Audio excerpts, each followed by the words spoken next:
अच्छा सर, एकदम of topic जा रहा हूँ, पर पहले वाले टॉपिक पे आते हैं। जैसे आप हिस्ट्री बहुत अच्छे से आपने समझाई, अब दाली के बारे में आपने बहुत बढ़िया बताया, तो ऐसे कोई और भी क्रूर राजा रहे हैं सर जो मतलब हमारे देश को बहुत ज़्यादा वो कर गए? हाँ यार, एक नहीं कई रहे हैं, हाँ, भारत में भी वैसे रहे तो हैं। कई रहे हैं इन्वेडर, बट किसी किसी के बारे में आप बता पाओ? मैं अभी रिसेंटली हिस्ट्री वगैरह थोड़ा ढूंढ पढ़ रहा था, तो मेरे को चंगेज़ खान के बारे में बहुत ही कुछ इंटरेस्टिंग बातें पता चली।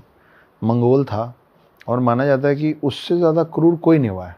मतलब हिटलर से ऊपर रखा गया उसको। वो तो भला हो उस मतलब नेचर का कि चंगेज़ खान उस वक्त नहीं हुआ जब हिटलर था। चंगेज़ खान के पास उतने इक्विपमेंट्स नहीं थे उस समय, हवाई जहाज़ और तोप नहीं थे। वो तलवार से घोड़े पे बैठ बैठ के लड़ा है। तब वो 40 मिलियन लोगों को मारा है।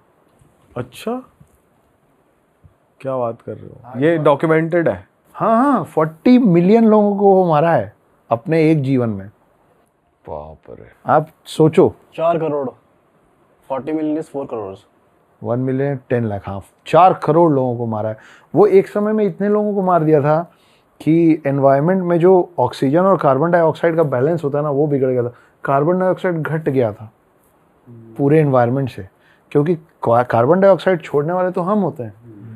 तो और वो जहाँ घुसता था ना, सिर्फ इंसानों को नहीं, बच्चों को, मर्दों को, महिलाओं को, पशुओं को, बकरी को, कुत्ते को, बिल्ली को, सबको ख़त्म कर देता था आज। और वो इतने बच्चे किया था। उसका मानना यह था कि कौन कितना स्ट्रांग है और कौन कितना पावरफुल है, इस चीज़ का सीधा सीधा आकलन है कि कौन कितने बच्चे पैदा करेगा। हाँ, उसने इतने बच्चे पैदा किए थे कि आज पूरी दुनिया में हर 200 लोगों में एक बंदे में उसका डीएनए मिलता है। क्या बात कर रहे हो? उसके डीएनए के 16 मिलियन लोग हैं अभी इस दुनिया में। बाप रे। ऐसे मत बोलो सर। सच है, जाओ ढूंढो पढ़ो। कई लोगों को लगता है ना कि हिस्ट्री बोरिंग है। नहीं है यार, बड़ी कमाल की चीज़ है हिस्ट्री। आपको हिस्ट्री में क्या पसंद है वो डिफाइन करता है कि हिस्ट्री कैसी है। वो आप सोचो, कोई एक शख्स जिसने पूरी पृथ्वी का ऑक्सीजन और कार्बन डाइऑक्साइड का संतुलन हिला दिया। जब हाथी मरते थे ना, तो हाथी मतलब नॉर्मल डेथ नहीं, अगर उनको मारा जाता था या उनको ऊपर कहीं से फेंक दिया जाता था, तो वो तकलीफ में जब वो चिंघाड़ते थे ना, तो चंगेज़ खान को अच्छा लगता था। तो हाथियों को इसलिए फेंकवा देता था कि मैं बैठा हूँ। जैसे हम सुबह उठते हैं ना, हम चाय पी रहे हैं, तो हम बोलते हैं यार म्यूजिक लगाओ। लिटरली ऐसे ऐसे शासक रहे हैं जिन्होंने पहाड़ के नीचे अपनी कुर्सियां लगवाई, अपना टेंट लगवाया और अपनी सेना को बोला है कि ये 100 हाथियों को ऊपर लेके जाओ, एक एक करके फेंको। वो हाथी को वहां से गिराते थे। जब हाथी नीचे गिर के चिंघाड़ता था तकलीफ से ना, तो उनको सुकून मिलता था। ये इंसान है। बताओ। ये अलग थ्रिल है सर। ये ऑब्सेशन है जो भी है, लेकिन आप सोचो, मंगोल था ये। मैं बोल रहा हूँ 16 मिलियन लोग हैं आज उसके डीएनए के। हर 200 लोगों में एक उसका वो है, सक्सेसर है। इसकी दर्दनाक मौत हुई या नहीं हुई? हाँ, इसकी मौत हुई। अच्छा, इसमें चंगेज़ खान में और गौतम बुद्ध में एक अजीब सी समानता मिली पढ़ते ढूंढते। ये चंगेज़ खान का शरीर आज भी हमको नहीं मालूम है कहाँ है। हाँ, क्योंकि चंगेज़ खान बोलता था मेरी कोई मूर्ति नहीं बनेगी, मेरी कोई फ़ोटो नहीं बनेगी। और अपने सेना को बोला था कि जब मैं मरूंगा ना, मेरे को ऐसी जगह दफना के आना, और किसी को मत बताना, कि कभी पता ही ना चले, क्योंकि मैं चाहता नहीं हूँ कि मेरे जैसा कोई और हो जाए। वो जो मूर्ति और तस्वीरों के खिलाफ था, वैसे ही गौतम बुद्ध थे। गौतम बुद्ध मूर्ति पूजन के खिलाफ थे ना। वो बोलते थे कि निरंकारी वाला था ना, कि there is no shape and face to God. आप सोचिए कि आज की डेट में पूरी दुनिया में जिसकी मूर्तियां सबसे ज़्यादा बिकती ना, वो गौतम बुद्ध है। सही बात। पूरी दुनिया में उस व्यक्ति की मूर्ति सबसे ज़्यादा खरीदते और बेचते हैं लोग, जो बोलता था कि मूर्ति मत लो, मूर्ति की पूजा मत करो। उन्हीं को आपने मूर्ति में ढाल दिया। और दूसरा है चंगेज़ खान। उसकी इतनी मूर्तियाँ नहीं बनती हैं, लेकिन चंगेज़ खान के बहुत बड़ी बड़ी मूर्तियाँ अभी कई देशों में। और चंगेज़ खान के मरने के बाद कुछ लोग जो उसके बहुत करीबी थे, जो उसको रोज़ देखते थे, उन्होंने चंगेज़ खान की तस्वीर बनाई। और आज भी आप चंगेज़ खान लिखेंगे तो एक चेहरा है जो दिखता है। तो उसका भी चेहरा आखिरकार हमने बना ही लिया, हमने छोड़ा नहीं उसको। सर वही है, लोग आपको बिजनेस बना ही लेते हैं। जैसे ओ माय गॉड में बताया था ना वो फर्स्ट पार्ट में कि तुम्हें ही बिजनेस बना लेंगे, ये उसी की मूर्ति बना दी। तो ये तो सर रहा ही है। एक है हिटलर, जिनके बारे में वैसे तो सबको सब कुछ पता है, सबको लगता है, लेकिन हिटलर के बारे में कुछ बड़ी इंटरेस्टिंग चीज़ें निकली। हो सकता है कुछ को पता हो लेकिन कईयों को नहीं पता हो। हिटलर पैदा होने के पहले ही ख़त्म हो जाने वाला था यार। हिटलर के फादर ने 4 शादियाँ की थी।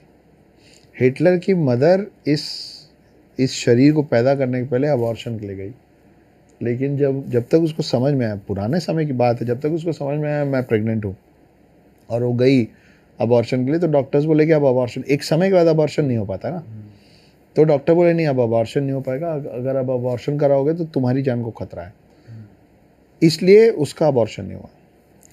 फिर वो 4 या 5 साल का था तो नदी में डूब जा रहा था। एक अनजान आदमी उसको, लगभग मर गया था, एक अनजान आदमी उसको बचा के ले आया। आपको ये तो मालूम है कि सेकेंड वर्ल्ड वॉर हिटलर ने कराया, लेकिन बहुत कम लोगों को पता है कि हिटलर फर्स्ट वर्ल्ड वॉर में एक सैनिक बन के लड़ा था और एक ऐसा पल आया था, बटरफ्लाई इफेक्ट समझते हो? बटरफ्लाई इफेक्ट ये होता है कि कहीं ऐसा माना जाता है कि दुनिया के किसी भी कोने में एक तितली भी पंख फड़फड़ाती है तो उस एक जो वेव बनाती है ना, वो वेव आने वाले समय में इतना बड़ा हो सकता है कि दुनिया के किसी और कोने में सुनामी आ जाए। हर चीज़ की शुरुआत तो किसी एक चीज़ से होती है ना, वो बात है जिसको डोमिनोज इफेक्ट बोलते हैं, रिप्लीज इफेक्ट बोलते हैं, रिपल इफेक्ट बोलते हैं। तो उस समय जो गोलियां बनती थी उसमें जो बारूद भरा था, बारूद में नमी नहीं होनी चाहिए। अगर बारूद में नमी हो जाती है तो बारूद फटता नहीं है ना, बारूद में नमी बिल्कुल नहीं हो सकती है। हिटलर के सामने एक अमेरिकी सैनिक गन लेके खड़ा था, हिटलर घायल अवस्था में खड़ा था, फर्स्ट वर्ल्ड वॉर की बात है, और वो बंदा गोली चलाया, वो गोली उसकी चली नहीं, तो उसके दिमाग में शायद जीसस चाहते हैं कि ये जीवित रहे, उसने उस जर्मन सैनिक को छोड़ दिया। फिर बाद में हिटलर एडमिट हुआ, हिटलर को जब होश आया तो पता चला कि जर्मनी वर्ल्ड वॉर हार गई है, और तब वो शुरुआत किया, तैयारी शुरू किया वर्ल्ड वॉर 2 की।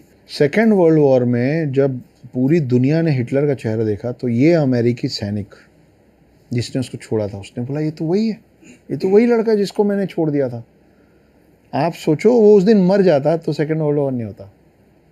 वो एक गोली क्यों नहीं चली थी? लोग ऐसा बोलते हैं कि जिस फैक्ट्री में बारूद तैयार हो रहा था, गोलियां बन रही थी, उस समय गोलियां हाथ से बनती थी, है ना, भरा जाता था मशीन, और एक ऐसे से उसको टाइट किया जाता था, बंद किया जाता था।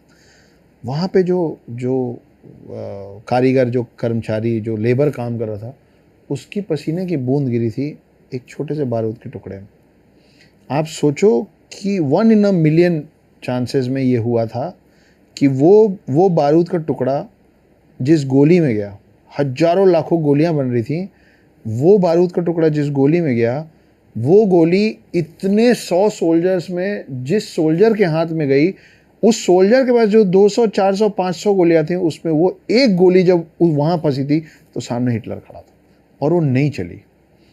एक पसीने के बूंद के कारण हिटलर का जीवन बच गया था, जिसके कारण सेकेंड वर्ल्ड वॉर हुआ, और उसके बाद तो the world knows what happened.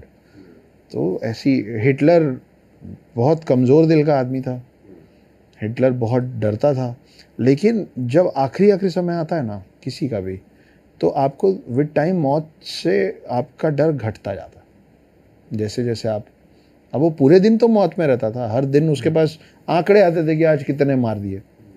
तो एक ऐसा समय आया था कि बर्लिन उसका राज्य था, मतलब Berlin was the capital of Germany. Berlin के अंदर एक बंकर के अंदर वो छुपा हुआ था, और बर्लिन को सारे अलाइड फोर्सेस सब तरफ से घेर लिए थे, चारों तरफ से घेर लिए थे।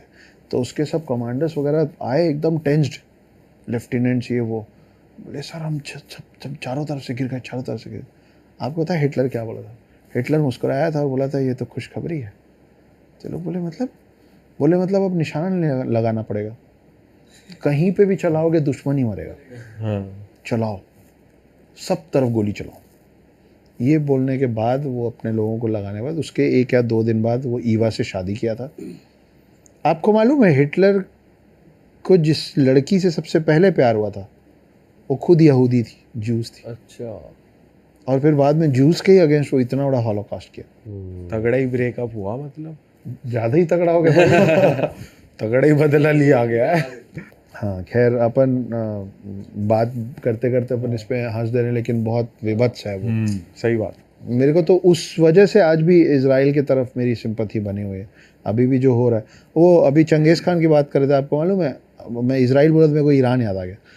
ईरान की आबादी 25 लाख थी जब चंगेज़ खान अपनी सेना के साथ ईरान में घुसा था। जब चंगेज़ खान ईरान से निकला ना, तो वो 25 लाख घट के 2.5 लाख बचे थे। अरे पूरा ईरान साफ कर दिया था वो आदमी, 2.5 लाख लोग बचे थे। वो बच गए थे जो छुप गए थे या जो इंजर्ड थे, जिनको इन्होंने ये मान के छोड़ दिया कि ये मर जाएंगे। वो आबादी थी 2.5 लाख लोग। बाप रे। तो आप सोचो कि अगर चंगेज़ खान जैसा आदमी हिटलर के ज़माने में पैदा हो जाता तो दुनिया ख़त्म हो जाती। सही में सर, ये तो अलग ही वो है थ्रिल कि बंदे मारेंगे, और बंदे ही नहीं, जानवर वानवर सब मार देंगे। सब मार देंगे। अलग ही दहशत फैलाई। चलिए सर, इस पॉडकास्ट को यहीं पे एंड करते हैं, वरना आपके साथ तो आप इतने अच्छे स्टोरी टेलर हैं और आप जिस तरीके से बोलते हैं, नरेट करते हैं, इतना मज़ा आता है, टाइम का पता ही नहीं चलता। हाँ सच बट ड्यूरेशन को देखते हमें ये पॉडकास्ट खत्म करना पड़ेगा। आपके साथ हमें फिर से मज़ा आ गया। हिंदू माइथोलॉजी हो या फिर हिस्ट्री हो, आपके साथ तो किसी भी टॉपिक पे बात कर सकते हैं, हम रुक ही नहीं सकते। ड्यूरेशन को देखते हुए हम फिर से आ जाएंगे। में।